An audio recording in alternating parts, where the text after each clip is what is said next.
IS ബന്ധമുള്ള 3 ഭീകരർ അറസ്റ്റിൽ. ഗുജറാത്തിലാണ് സംഭവം. ATSും കേന്ദ്ര ഏജൻസികളുമായി ചേർന്ന് നടത്തിയ സംയുക്ത പ്രവർത്തനത്തിലാണ് IS ബന്ധമുള്ള 3 തീവ്രവാദികളെ അറസ്റ്റ് ചെയ്തത്. അറസ്റ്റിലായവർ ഭീകരാക്രമണത്തിന് പദ്ധതിയിടുകയായിരുന്നുവെന്ന് അന്വേഷണ സംഘം അറിയിച്ചു. ഈ 3 പ്രതികളും വ്യത്യസ്ത 2 മൊഡ്യൂളുകളിലായി IS ബന്ധമുണ്ടെന്ന് കണ്ടെത്തി.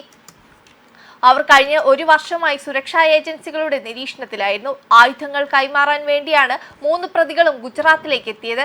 ഇവരുടെ നീക്കങ്ങളെയും പദ്ധതികളെയും കുറിച്ച് ഏജൻസികൾക്ക് മുൻകൂട്ടി വിവരങ്ങൾ ലഭിച്ചിരുന്നു. അവർ സംസ്ഥാനത്ത് പ്രവേശിച്ച ഉടനെ ATS സംഘം അവരുടെ സ്ഥാപനങ്ങൾ റെയ്ഡ് ചെയ്ത് അറസ്റ്റ് ചെയ്തു.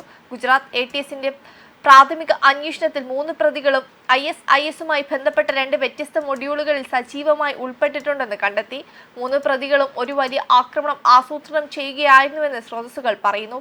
ആയുധങ്ങൾ കൈമാറാനാണ് അവർ ഗുജറാത്തിലെത്തിയത്. അവരെ അറസ്റ്റ് ചെയ്ത ശേഷം ATS ആയുധങ്ങളും കണ്ടെടുത്തു. ഗുജറാത്തിൽ നിന്ന് മറ്റ് സംസ്ഥാനങ്ങളിലേക്ക് ആയുധങ്ങൾ എത്തിക്കുകയായിരുന്നു അറസ്റ്റിലായ ഭീകരരുടെ ലക്ഷ്യം. ഇവരുടെ അറസ്റ്റ് ഒരു വലിയ ഭീകരാക്രമണ പദ്ധതി തകർത്തതായി ATS അവകാശപ്പെട്ടു. അതേസമയം അൽ-ഖ്വയ്ദയ്ക്ക് ശേഷം ആഗോള സുരക്ഷയ്ക്ക് ഏറ്റവും അപകടകരമായ ഭീഷണിയായ Islamic State of Iraq and Syria അല്ലെങ്കിൽ സ്വയം പ്രഖ്യാപിത ഇസ്ലാമിക സ്റ്റേറ്റിന്റെ ഖലീഫത്ത് മാറിയിരുന്നു. 2014നും 2017നും ഇടയിൽ ഇറാഖിലും സിറിയയിലും ഗണ്യമായ പ്രദേശ നിയന്ത്രണം നേടിയ ഒരു പ്രമുഖ ഭീകര സംഘടനയായി ഇത് ഉയർന്നു വന്നു. ഇറാഖിൽ നിന്ന് US പിൻവാങ്ങലും സിറിയയിൽ ആഭ്യന്തര യുദ്ധവും തുടർന്നുണ്ടായ രാഷ്ട്രീയ അസ്ഥിരത മുതലെടുത്ത് 2014 ജൂണിൽ അബൂബക്കർ അൽ ബഗ്ദാദിയുടെ നേതൃത്വത്തിൽ IS സ്വയം ഒരു ഖിലാഫത്ത് ആയി പ്രഖ്യാപിച്ചു.